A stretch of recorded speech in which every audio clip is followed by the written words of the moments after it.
Welcome to Weekly News Highlights, where we wrap up your week with a glimpse back into what went on in the past week. I'm Kim Dami in Seoul. Extreme downpours enveloped South Korea this week, taking away dozens of lives, including 14 deaths from the flooded tunnel in South Korea's Osong. The inaugural meeting of the South Korea-U.S. Nuclear Consultative Group took place here in Seoul on Tuesday.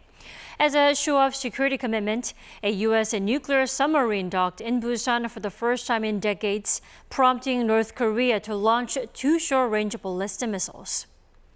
And the hourly minimum wage in South Korea for next year has been set at 9,861, or around $7.80. That's up 2.5% from this year. The monsoon season has been especially hard on South Korea this year. Torrential downpours across the country took away innocent lives, including a Marine who died during a search and rescue mission, and also left scars on many properties, homes, and agricultural areas.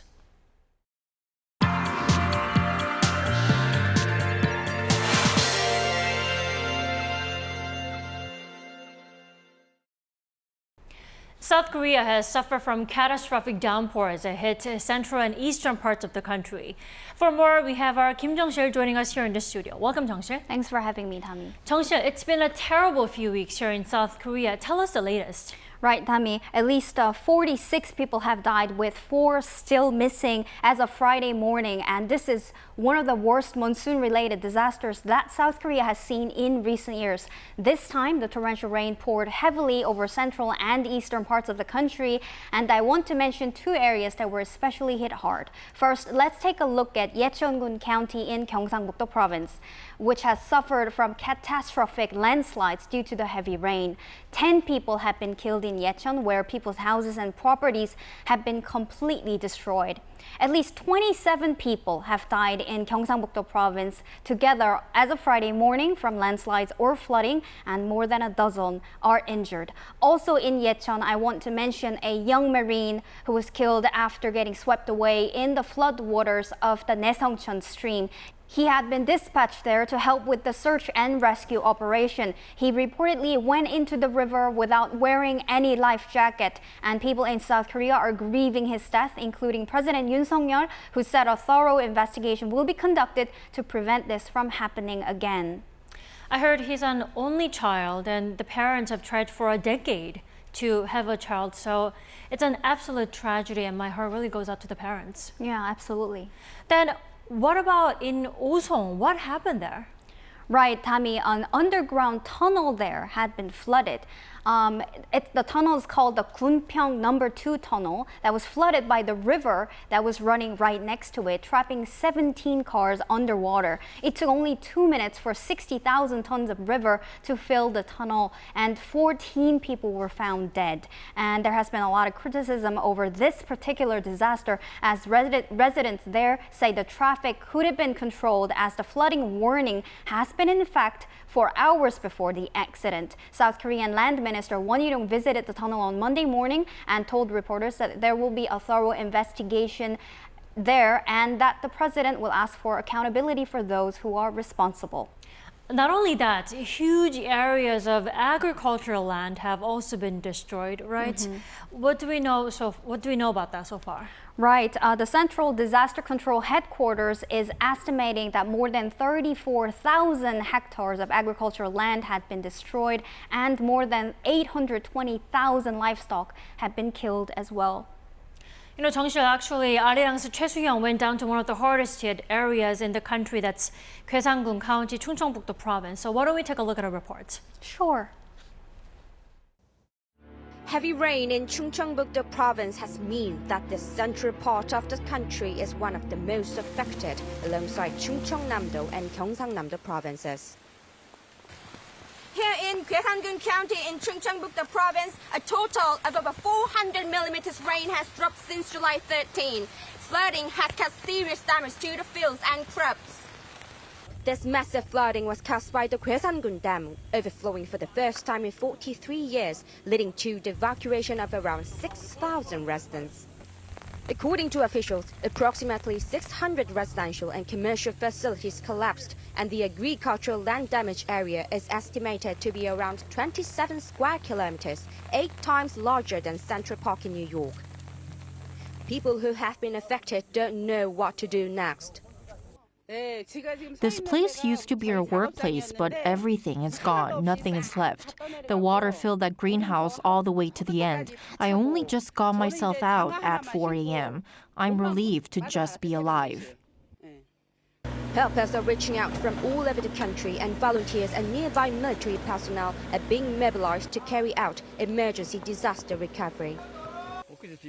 A couple of days ago, I saw a news report about the horrible damage due to heavy rainfall in Chungcheongdo province, which made me deeply sad. So I've decided to do volunteer work.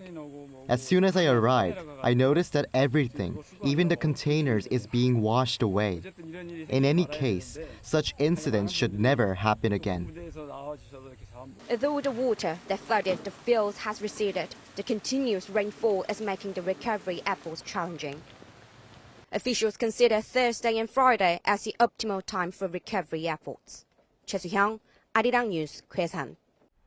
I can really see the aftermath of all the rain down there. Now, Tong-sil, the government, following all the torrential downpours, designated those areas as special disaster zones. So let's talk about that.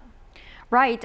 President Yoon Suk-yeol has declared the zones early Wednesday morning to help speed up the recovery process. We have a graphic here. I want to show you all the regions that were designated as of Wednesday morning special disaster zones that are 13 areas, including Yecheon as well as Gwaesan that we just saw, and the Cheongju city where the tunnel is located, are all included as the special disaster zones. Effective immediately, the declaration can give up to 80% of restoration fees from the national budget to the local government in the affected regions. It also opens doors to various benefits for the residents, including tax relief and discounts on utility bills and medical insurance. The designated zones can also receive higher financial support in case of death or destroyed homes. Now, I've spoken with an official at the Safety Ministry who said all of this isn't much, of course, but that the government hopes this would give even a little help to the residents in the area. I also asked the official when he thinks the recovery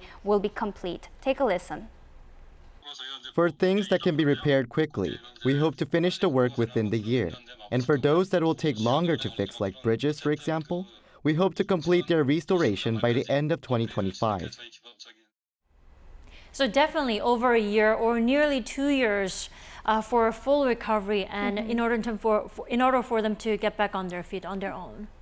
That's right. Hopefully the residents will get back to their normal lives as soon as possible. Sure. All right. Thank you so much for today's report. You're welcome, Dami.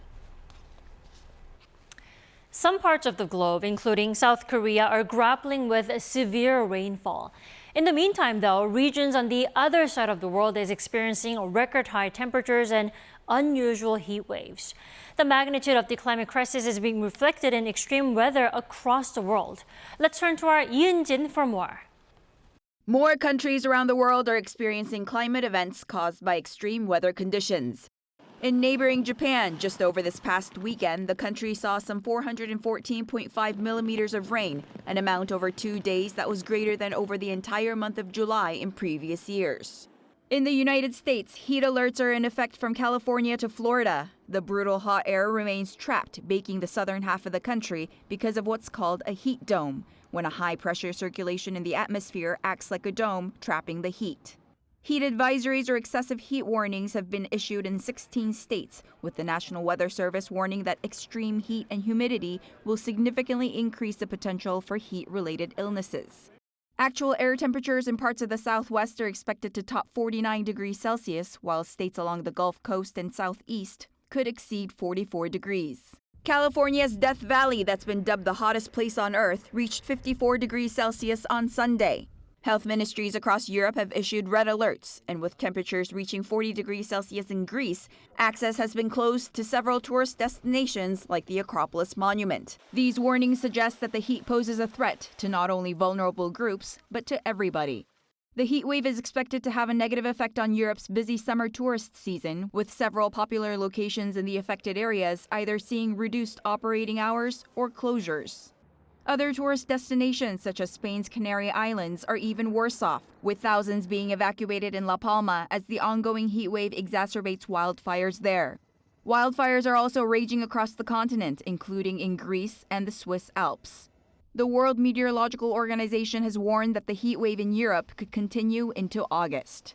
In 2021, the global insurance giant Swiss Re released a study looking into the overall impact of climate change on the global economy. The study found that continued disastrous effects of scorching heat waves could bring losses costing as much as 11 to 14% of global economic output by 2050.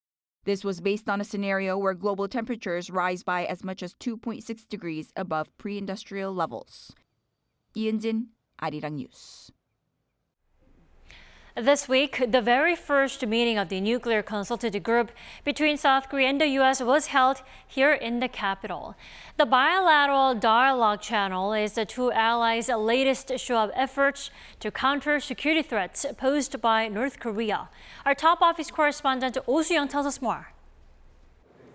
South Korea is counting on greater information sharing with the United States and NATO countries to bolster deterrence against North Korea's fast-evolving security threat.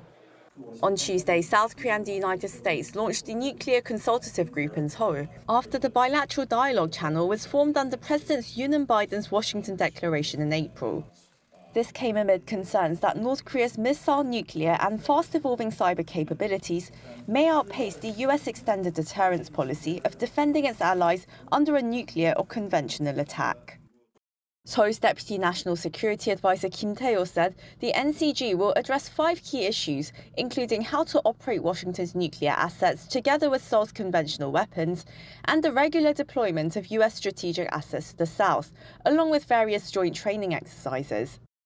However, critics say the absence of permanent deployment of nuclear weapons to South Korea could undermine the NCG's force to deter Pyongyang, especially as Seoul renewed its commitment to non-proliferation. NATO's nuclear sharing arrangement with Washington, in comparison, means some 100 B-61-type nuclear bombs are deployed to 5 allied countries as a show of strength to deter Russia. At the same time, others say the NCG is significant, providing Seoul with greater insights into Washington's strategic thinking and planning for nuclear contingencies. Korea and the United States have to be on the same page when it comes to nuclear posture, nuclear operation definition, nuclear deterrence operation, and nuclear decision-making. No one is sure to what extent South Korea will be empowered with its voices in America's nuclear planning debates. However, we have to make it happen when we are institutionalizing the NCG. Information sharing cooperation in particular is all the more crucial to enhance situational awareness about potential hybrid threats. South Korea enhanced information exchange with NATO last week, signing up to join the alliance's so-called BISIS system, which shares and utilizes military intelligence. But we do know that North Korea has been working together with China and Russia, for example, and obviously South Korea has suffered several attacks from Chinese government, Russian government, or groups that are very close to these governments. And NATO has a long experience in dealing with cyber security matters, including fending off cyber attacks, especially from Russia, but also from China. Experts say solidifying Seoul's role in critical strategic dialogue platforms will not only secure it from threats from North Korea, but enhance its role in security issues beyond the peninsula to that of a global pivotal state. Osong, Arirang News. And as widely expected, North Korea was not too fond of the meeting. Pyongyang fired 2 short-range ballistic missiles into the East Sea in a show of discontent over Tuesday's meeting, as well as a U.S. nuclear-capable submarine docking in Busan. Our Shin Ha-young has the story. North Korea launched 2 short-range ballistic missiles, or SRBMs, toward the East Sea just a week after it has fired an intercontinental ballistic missile. South Korea's Joint Chiefs of Staff on Wednesday detected the SRBM launch from the Sunan area of Pyongyang between 3:30 a.m. and 3:46 a.m. While further details are still being evaluated, it is known that the missiles traveled about 550 kilometers before landing in the sea. The South Korean military is working closely with the U.S. in order to be fully prepared for any further provocations. The latest launch comes after South Korea and the U.S. held their first nuclear consultative group meeting on Tuesday. The group, which was set up in April during a summit between President Yoon and President Biden, aims for better coordination on an allied nuclear response to North Korean threats. It also follows the arrival of the USS Kentucky, a U.S. nuclear-capable ballistic missile submarine, in South Korea also on Tuesday. After confirming the missile launch, Second Deputy National Security Advisor Im Jong-deuk held a meeting to review the security situation and receive a briefing from the JCS. The presidential office said that the latest launch is not a matter that needs to be discussed with the National Security Council. Meanwhile, the JCS strongly condemned the North's provocation, saying that it harms peace and stability on the Korean peninsula as well as internationally and is in clear violation of UN Security Council resolutions. The U.S. Indo-Pacific Command was quick to reaffirm its commitment to defense of South Korea and Japan. It also condemned the latest launch, saying that it didn't pose an immediate threat to the U.S. or to its allies, but it shows that the regime is undermining security through its illegal weapons development. 신하영, Arirang News. Then what is it about this American nuclear-capable submarine, the USS Kentucky, that got on the North's nerves? Well, experts say the submarine docking in Busan for the first time in decades carries a rather symbolic meaning that highlights a U.S. security commitment against the regime. Our Choi Min-jung looks at this significance. A U.S. nuclear missile submarine arrived in South Korea this week for the first time since the 1980s. As we speak, an American nuclear submarine is making port in Busan today. It's the first visit of an American nuclear submarine in decades. The widely anticipated visit of the USS Kentucky comes in conjunction with the inaugural meeting of the Nuclear Consultative Group and one of the historic outcomes of the Washington Declaration adopted by Presidents Yoon Suk-yeol and Joe Biden. The U.S. Kentucky's port visit in Busan reinforces the United States' enduring and ironclad commitment to extended deterrence and maintaining the capabilities necessary to ensure any nuclear attack by the DPRK against the ROK would be met with a swift, overwhelming, and decisive response. On Wednesday afternoon, the U.S. hosted President Yoon on board the U.S. submarine in Busan. Yoon said he was relieved to see Washington's most important nuclear strategic asset with his own eyes. The president also sent a strong warning to North Korea. 이를 통해 북한이 핵 도발을 꿈꿀 수 없게 하고 만일 북한이 도발한다면 정권의 종말로 이어질 것임을 분명히 경고했습니다. The presidential office says Yoon was the first foreign leader to tour the submarine. This demonstrates how close the allies are, as it is considered extremely unusual for a U.S. ballistic missile submarine, or SSBN, to make such a public call at a foreign military port. The 170-meter-long USS Kentucky is reportedly one of the three pillars of U.S. strategic assets. It is also capable of carrying over 20 submarine-launched ballistic missiles, which have a maximum range of 12,000 kilometers. The destructive power is approximately equivalent to 1,000 times the atomic bomb Washington dropped over Hiroshima during World War II. The deployment of the powerful asset in South Korea triggered the North to fire 2 short-range ballistic missiles into the East Sea just hours after the submarine's arrival. Choi Min-jung, Arirang News. On Tuesday, a U.S. soldier crossed into North Korea without authorization. The soldier was believed to be 23-year-old Travis King, who joined the U.S. Army in January 2021. The motive behind the move remains unknown, but here's what we do know.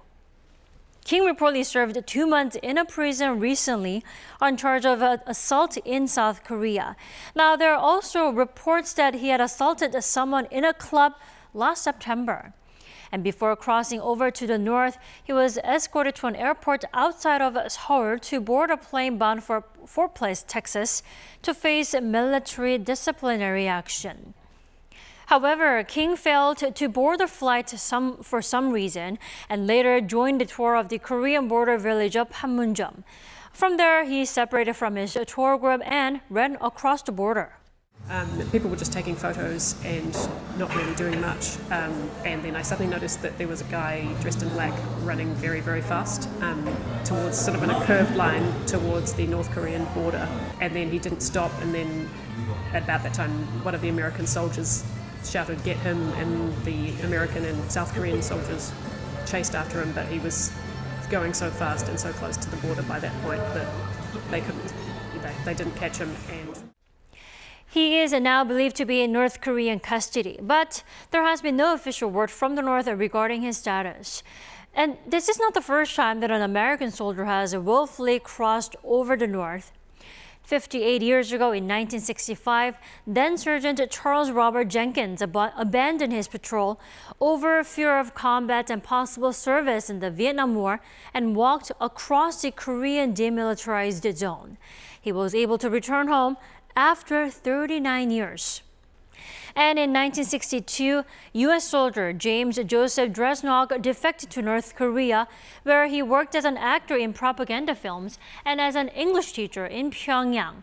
He died there in 2017.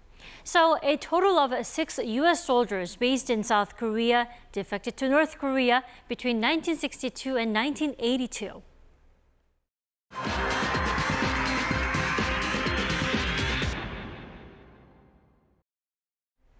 After over 100 days of debate, South Korea's minimum wage for next year has been finalized at 9,861 per hour.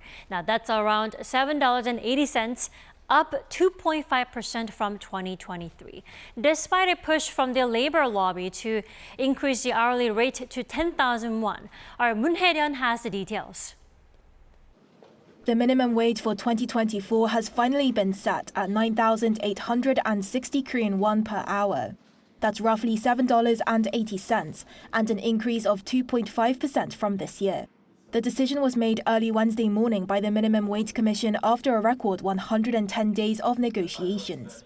The point of contention was deciding between the different rates proposed by the representatives of the labor and business sides of the commission, with those advocating for workers initially suggesting a jump to above 12,000 won and the business side proposing a freeze.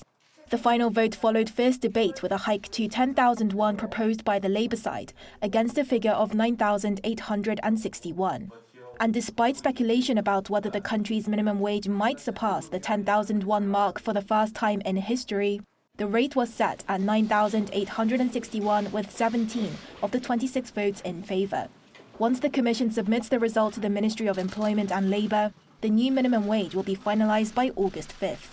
As many as 3 million people are expected to be affected by the change, which will take effect on the first day of 2024. The head of the Federation of the Korean Trade Union spoke out against the final decision, saying that the minimum wage increase did not meet the rates of inflation and would therefore be of little benefit to low-wage workers. The 2.5% rise is the smallest annual rise in the minimum wage in 2 years, with increases of around 5% agreed in both 2021 and 2022 for the following years. It's also one of 3 occasions since 2007 that an annual rise has not met the 3% mark. However, the business representatives argue that a freeze was necessary to support small businesses that are struggling with the economic slowdown, and that an increased minimum wage would result in job losses. While it's possible for both sides to request a re-evaluation of the decision by the Commission, with the Minister of Labour's approval, this has never happened previously. Moon Hae-ryun, Arirang News. A team of researchers at South Korea's KAIST has developed a quadruple pedal walking robot named Dreamwalker. Now, it's no ordinary walking robot, though. It can navigate a diverse environment without relying on visual cues. Shin Se-byuk has more. A dog-shaped quadrupedal walking robot is climbing stairs. Things can get slippery, but the robot doesn't falter. It can also regain its balance quickly after unexpected knocks. Introducing Dreamwalker, the robot named after its key technology, Dreamwalk. Just as people are able to navigate to the bathroom in the dark after waking up at night, Dreamwalker has also no need for visual cues. Using just 2 sensors, joint and inertial, the Dreamwalker, developed by a KAIST research team, can go anywhere. Once it encounters new obstacles, it can quickly plan an optimal path using its past experience, which enables it to adapt to new environments. To achieve this capability, the Dreamwalker has undergone reinforcement learning with approximately 1,000 robots going through a variety of simulations. As soon as it touches the ground, the robot determines what kind of terrain it is on based on its previously learned environments. The whole process takes place in 1,000th of a second. This skill is comparable to a person being able to navigate something like a stairway based on their past experiences.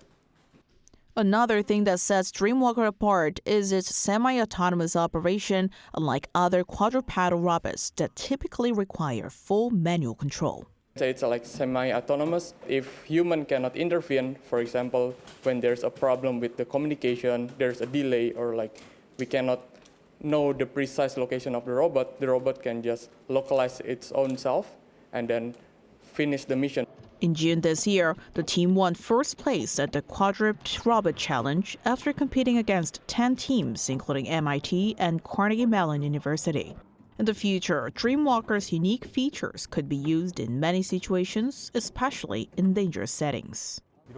We are planning to enhance the technology for various everyday applications, specifically in industries.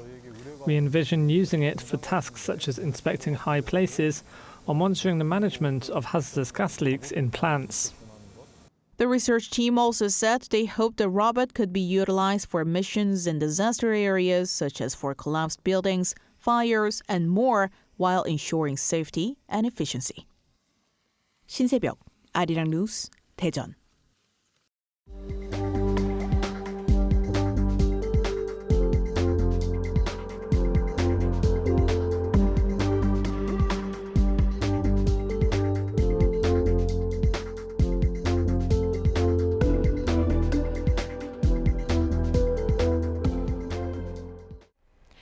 We thank you for watching Weekly News Highlights. Enjoy the rest of the weekend.